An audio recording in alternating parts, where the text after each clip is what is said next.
பால் தரம் அளவு அப்படின்னு பார்த்தீங்கன்னா நம்ம ஊரில் இருக்கக்கூடிய தமிழ்நாட்டு இனங்கள் பார்த்தீங்கன்னா பாலோட அளவு வந்து குறைவாக கிடைக்கும். அதே மாதிரி பாலோட தரம் அப்படின்னு பார்த்தீங்கன்னா இந்த நான் சொல்லியிருக்கக்கூடிய 6 இனங்களும் கிர் ஆகட்டும், சாகிவால், ராத்தி, ரெட் சிந்தி, தார்பார்க்கர், காங்கிரச், இந்த 6 இனங்களுமே பாலோட தரமெல்லாம் ஒரே மாதிரி தான் இருக்குங்க. இது எல்லாமே நாட்டு மாடு.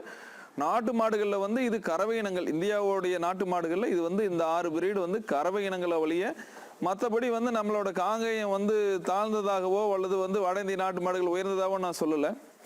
காங்கேயம், ஓங்கோல், ஆலம்பாடி சொல்லுவாங்க இல்லைங்களா, ஹலிக்கர், கர்நாடகாவில் இருக்கக்கூடிய இனம், இது எல்லாமே பார்த்தீங்கன்னா அது வந்து கறவை மற்றும் உழுவை இனம். அது மாடுகளை வந்து கறவை மாடுகளை வந்து கறவைக்கும் பயன்படுத்தலாம், உழுவிக்கும் பயன்படுத்தலாம். ஆனால் இதில் வந்து காளை மாடுகளை மட்டும்தான் உழுவைக்கு பயன்படுத்துவாங்க இந்த வட இந்திய நாட்டு மாடுகளில். மற்றபடி வந்து பெண் மாடுகள் வந்து கறவைக்காகவே வந்து முக்கியத்துவம் வாய்ந்த மாடுகள் தான் இந்த 6 இனங்களும். அதனால கறவைன்னு பார்த்தீங்கன்னா ஒரு நாளைக்கு நார்மலாக 10லிருந்து 15 லிட்டர் வரைக்கும் கறவை கிடைக்கிற மாதிரி மாடுகள் இருக்கு. கறவை அது கூடுதலாக கொடுக்கறதுனால பாலோட தரம் குறைஞ்சிருங்கிறதுலாம் இல்லை. பாலோட தரம் அந்த இது பார்த்தீங்கன்னா ஒரே மாதிரி தான் இருக்கும்.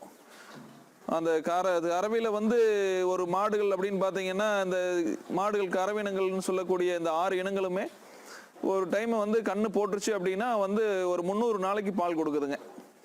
அந்த சரியான ஒரு தீவனம், சரியான பராமரிப்பு முறையில் வளர்க்குறவங்களுக்கு எல்லாத்துக்குமே 300 நாள் வந்து பால் கொடுக்குதுங்க. மாடுகளை பராமரிக்கிறதும் வந்து ரொம்ப ஈஸியாக தான் இருக்குங்க.